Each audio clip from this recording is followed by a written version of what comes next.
Hello guys, welcome back to my channel. अब हम example number 3 को सॉल्व करने जा रहे हैं। एग्जाम्पल नंबर 3 देखिए क्या दिया है। एक स्थिर झील में एक पत्थर डाला जाता है। स्थिर झील मतलब होता है पानी वहाँ पे रुका होगा, जहाँ पे जो भी तालाब या झील आपकी, वहाँ पानी क्या है, रुका होगा। ठीक है, तो उदाहरण नंबर 3 आपका हो गया। उदाहरण 3। अच्छा, इसमें पानी डाल, इसमें क्या पत्थर डाला जाता है और तरंगों की में वृत्त 4 सेंटीमीटर प्रति सेकंड की गति से चलती है। देखो, मान लो आप किसी झील में या किसी नदी या तालाब में पत्थर डालोगे तो ऐसे बनता है, धारा तरंगे ऐसे बनती है। फिर छोटा वृत्त, उससे बड़ा वृत्त, फिर उससे बड़ा वृत्त, फिर उससे बड़ा वृत्त, फिर उससे बड़ा वृत्त, ऐसे वृत्त बनते जाते हैं। तो मतलब क्या बदल रहा है, जो इसकी जो सर्कल है, सर्कल क्या रेडियस बदल रहा है। कभी आर, कभी R1, कभी R2, कभी R डैश, ये देख रहे हो, रेडियस बदल रहा है। जैसे आगे बढ़ रहे हैं वैसे वैसे सर्कल का रेडियस बदलता जा रहा है। अब यहाँ देखो, तुम्हारे पास देखो जो लिखा है कि तरंग में वृत्त 4 सेंटीमीटर प्रति सेकंड की वेग से चलती है। मतलब माना किसी समय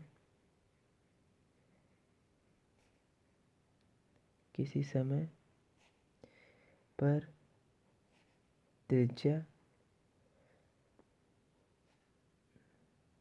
8 सेंटीमीटर, त्रिज्या बराबर 8 सेंटीमीटर, मान ले किस समय त्रिज्या थी 8 सेंटीमीटर, ये बदल रही है। तो dr/dt आपको गिवन है 4 सेंटीमीटर पर सेकंड। तो पूछा है कि वृत्ताकार तरंग की त्रिज्या 10 सेंटीमीटर है, तो उस क्षण घिरा हुआ क्षेत्रफल कितनी तेजी से बढ़ रहा होगा। मतलब क्षेत्रफल कितनी बढ़ रहा होगा। ठीक है, क्षेत्रफल मतलब आपको एरिया बतानी है, दिए बटा dt बताना है, जब क्षेत्रफल कितना आपका हो, जब रेडियस कितना हो, 10 सेंटीमीटर हो। ठीक है, तो अब बेसिकली आपको यही गाइस बताना है। अब क्या करेंगे हम लोग यहाँ पे, क्षेत्र फार्मूला क्या होता है, सर्कल की एरिया क्या जानते हैं, क्षेत्रफल बराबर होता है वृत्त का πr²। लेकिन दोनों पक्षों का समय के सापेक्ष अवकलन करने पर कैसे लिखेंगे, दोनों पक्षों का समय के सापेक्ष अवकलन करने पर। अब लिखोगे तो यहाँ पे आएगा dA बटा dt, यहाँ पे आ जाएगा d बटा dt, यहाँ पे आएगा πr²। चलिए, जब यहाँ शब्दों का क्या आएगा, dA बटा dt, पाई आप निकाल सकते हो बाहर, अंदर बचेगा d बटा dt बराबर r²।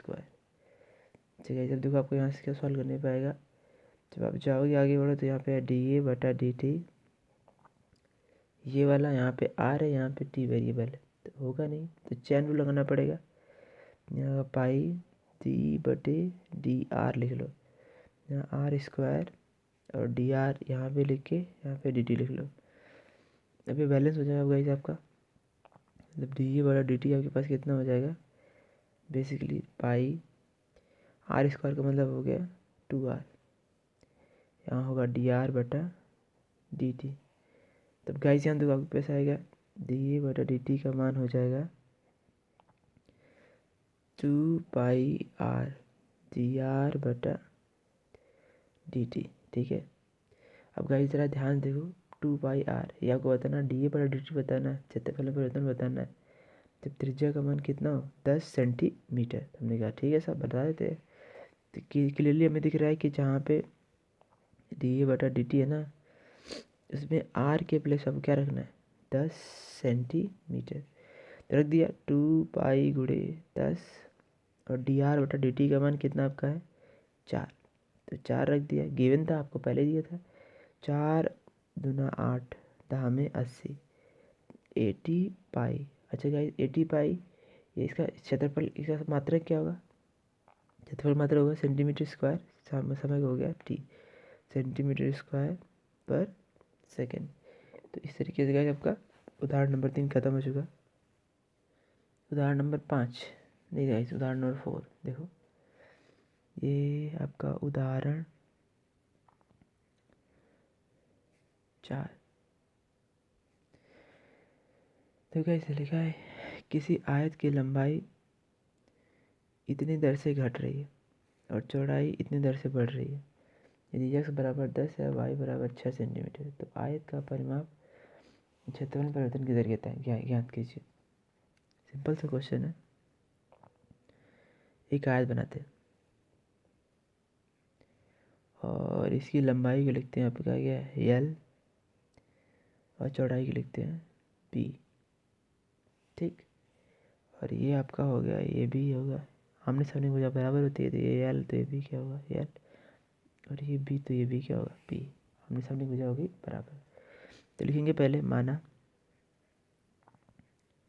आयत की लंबाई, आयत की, माना आयत की लंबाई l, आयत की चौड़ाई, आयत की चौड़ाई आपके पास कितना हो गया b, माना आयत की लंबाई l और चौड़ाई b है। अच्छा, पहले बार लंबाई घट रही, लंबाई घटी मतलब, अगर लंबाई घटी मतलब dl बटा dt का मान जो है वो है -3 सेंटीमीटर प्रति मिनट, और जो इसका चौड़ाई बढ़ रहा है मतलब db, चौड़ाई b मान हमने, तो db बटा dt का मान आपका हो गया +2 सेंटीमीटर प्रति सेकेंड, क्योंकि 2 दिया बढ़ रहा है। देखो ये दिया है 2 ना, तो 2 सेंटीमीटर प्रति सेकेंड नहीं, मिनट है, सॉरी, आपका मिनट बढ़ रहा है। तो आपसे पूछा है कि यदि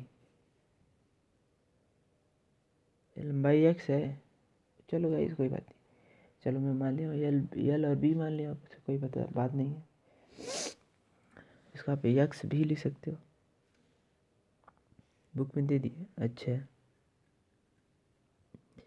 तो इसका आप x भी कर सकते हो, ठीक है। मैं यल और b पे चला हूँ। तो पूछा है कि जब आयत की लंबाई, आयत का परिमाप और आयत के क्षेत्रफल में परिवर्तन दर बताइए, ठीक है। तब कैसे निकालेंगे गाइस हम लोग। तो पहला क्वेश्चन, आयत का परिमाप, परिमाप मतलब आयत का परिमाप, यहाँ पे हम लिख लेते हैं, लिख लिया, माना आयत का परिमाप, मान लेते हैं आयत का परिमाप हमारा क्या है p, यानी मुझे बताना है dp बटा dt बताना है।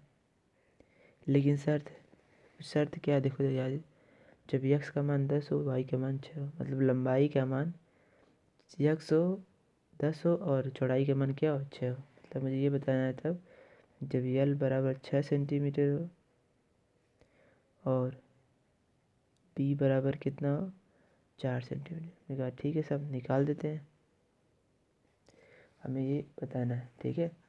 तो गाइस अब देखो हमें क्या करना पड़ेगा, बेसिकली अब परिमाप सूत्र क्या होता है आयत का, p बराबर होता है 2 कोष्ठक में लंबाई धन चौड़ाई, ठीक है। अब दोनों पक्षों में t के सापेक्ष अवकलन करने पर, यहाँ तक कैसे अपना हिसाब लिखोगे तो आपका देखो कितना आएगा, dp बटा dt, यहाँ से आएगा 2 बाहर हो जाएगा, यहाँ हो जाएगा dl बटा dt, यहाँ आपका हो जाएगा dv बटा dt, ठीक है गाइस। अब यहाँ से आप क्या करोगे,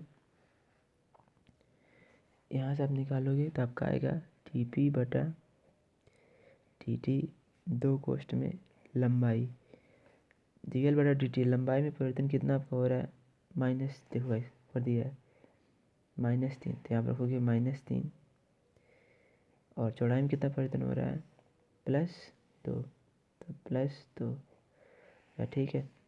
तो dp/dt ये हो जाएगा 2, ये हो जाएगा -1, मतलब आपके पास आ गया dp/dt की वैल्यू आ गई -2 सेंटीमीटर प्रति मिनट।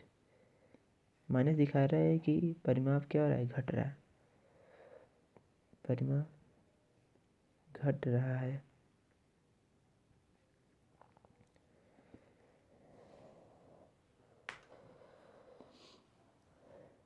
माइनस चिन्ह ये दिखा रहा है कि परिमाप का क्या रहा है, घट रहा है गाइस। इसका पार्ट 2 देखिए, पूछा है क्षेत्रफल में परिवर्तन, तो बताना है dA/dt बताना है। कब, जब यल बराबर कितना हो 10 सेंटीमीटर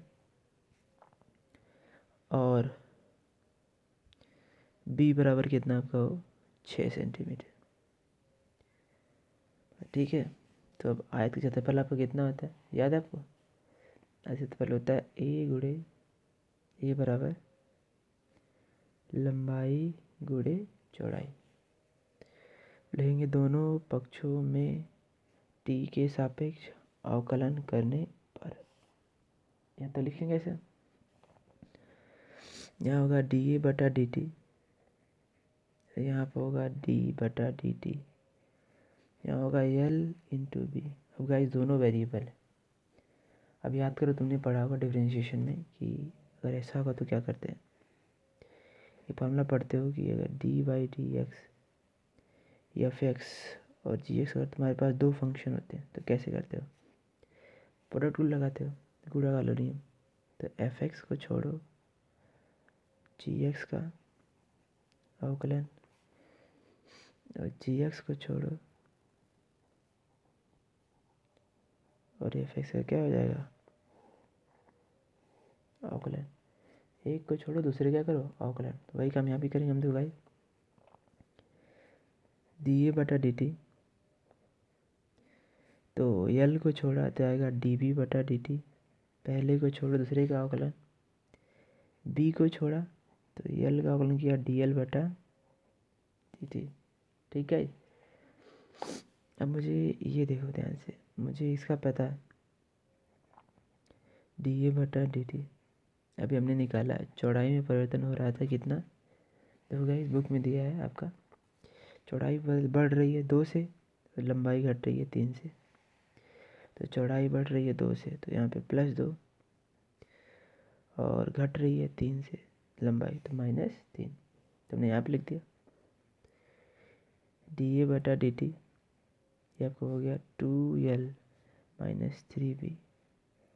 गाइस ये आपको बताना था, क्षेत्रफल में परिवर्तन बताना था, लेकिन कब, जब आपकी लंबाई कितनी हो, लंबाई आपकी हो 10 सेंटीमीटर और चौड़ाई जो आपके पास कितनी हो 6 सेंटीमीटर। मैंने कहा ठीक है, अब रखते हैं, तो 2 गुणे यल की जगह होगा 10, 3 गुणे 6, तो 10 दूनी 20, 6 18 आएगा 2 सेंटीमीटर स्क्वायर प्रति सेकेंड।